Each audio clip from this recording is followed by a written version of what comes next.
Hello and welcome. Today I want to help you pick out the thread for your next upcoming project. I know it can be a bit overwhelming with all of the different brands and types and materials available. Hopefully I can make that a little simpler of a process for you. So why don't we get to it? So how do we get a quality thread? In order to pick a thread that is quality, you can look at a couple of things. You can look at the brand. In the majority of cases at craft stores, you're going to find Coats & Clark or Gutermann for sewing.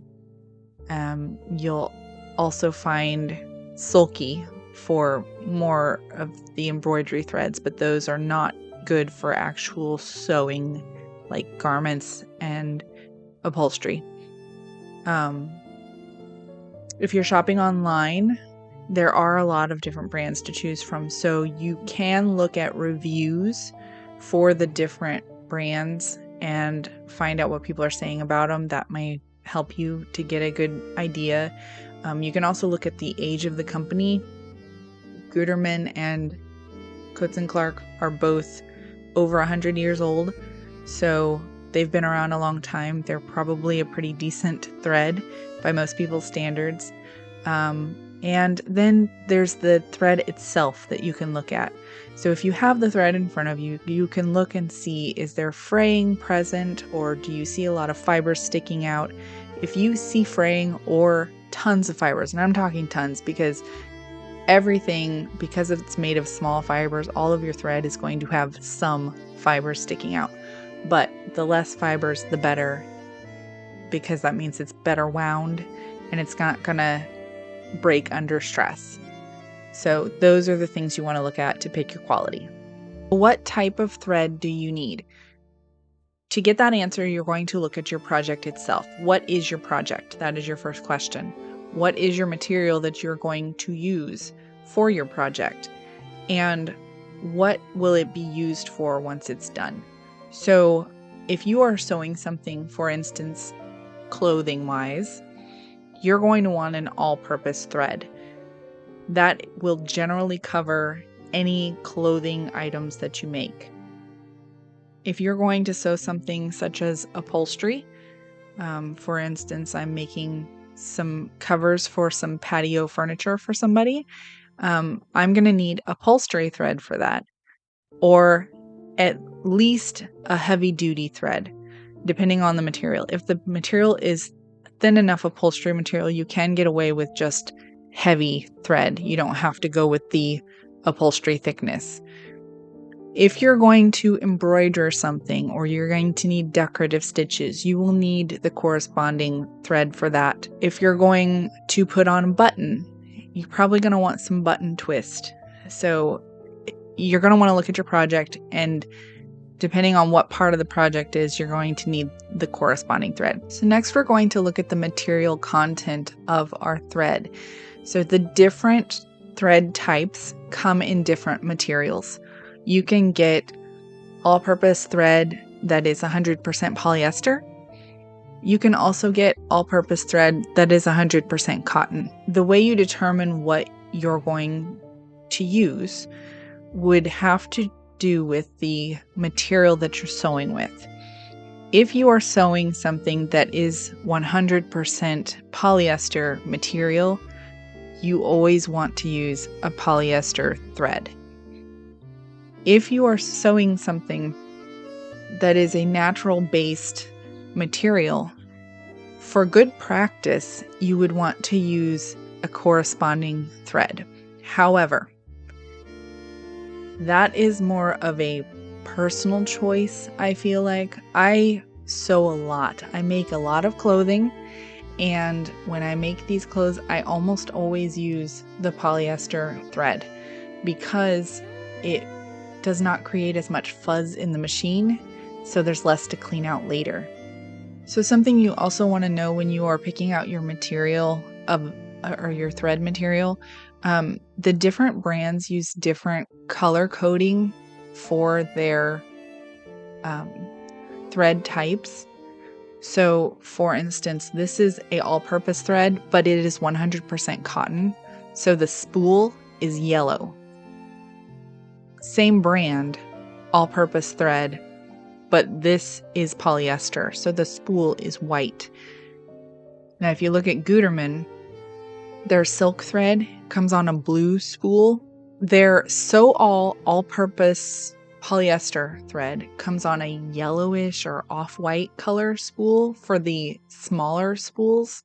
And for their larger spools, the all-purpose or all for Gutermann is on a white spool. So when you're picking out your spools, make sure that the spool you pick up, even if it's the same color as the other spools around it or as the spools that you're trying to get, make sure it has the right color spool itself. Because if you pick up this color and it's right next to other ones of the same color, but the spool is a different color, you're going to get a different thread content.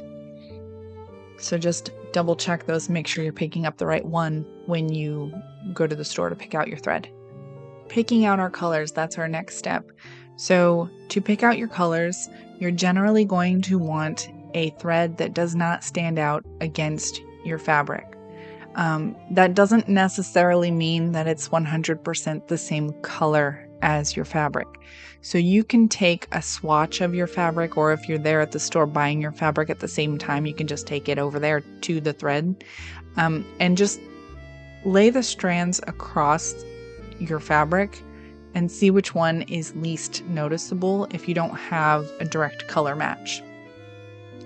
If you want something that's going to stand out, obviously that's going to depend on what you're going for when it comes to the decoration that you're going to use that stitch for. So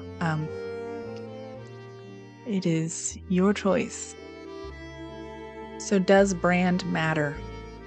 Not really.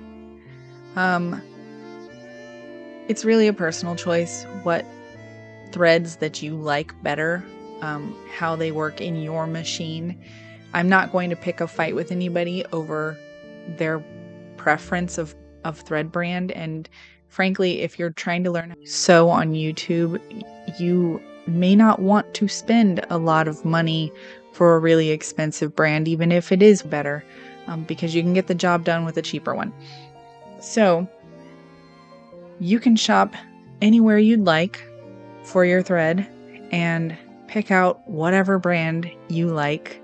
And heck, you can even go to your thrift store, and many of them have bags of sewing supplies that are on the wall that are unused because people donated them to the thrift store. Okay, so this is the last thing I'm covering in this video. I actually learned something while I was researching, and I want to pass on the best information. Although I have over 28 years, almost 30 years of sewing under my belt, I still learn things frequently. And what I learned when I was researching is that the stack of your thread actually matters. I hadn't noticed. I did notice that sometimes the thread goes smoother depending on the direction, but I didn't realize that that was because of the thread wind. So there are essentially two types of thread stacks. There is a cross wound, which you can kind of see here, but Gutermann does the cross wind. And there is a stacked thread, which Coats and Clark's does, I think, completely only stacked thread. So these two wind styles will tell you how you need to load your thread on the machine. When you are using stacked thread, like the Coats and Clark, you want a vertical spool holder. So if your machine comes with the one that lays down across the top where your handle is, it should have an attachment, or you can buy an attachment for the back to hold it vertically. That's what you want if you're using a Coats and Clark. If you are using Gutermann, and again, I'm not sure if I'm saying that right, but if you're using their thread, because it is cross wound, you want that horizontally. So most machines, I believe, come with both ways to hold the thread these days. But if not, there are attachments I think that you can buy to adapt the thread holder. But yeah, if you want to know why, if you want to understand it better, I am going to link a video I found a YouTuber who actually covered this very well, and I appreciated his video, so I want to link it at the end here. But it's just one of the sources. I put all my sources in my description if you're curious where I got the information. But that is what I found. That is what I learned, and I hope that you get to benefit from it. So that's what you need to know. I really hope that you enjoyed my video. And if you're a beginner, I would really like to help you to get sewing to a comfortable level for you. So if you have questions, please ask them. And if you're an experienced sewer and you just want to see sewing content, stick around. I am planning on putting up some of my projects here soon. I just haven't got to them because I'm trying to get the beginner stuff done. But yeah, that's all I have today. So I hope you have a wonderful day.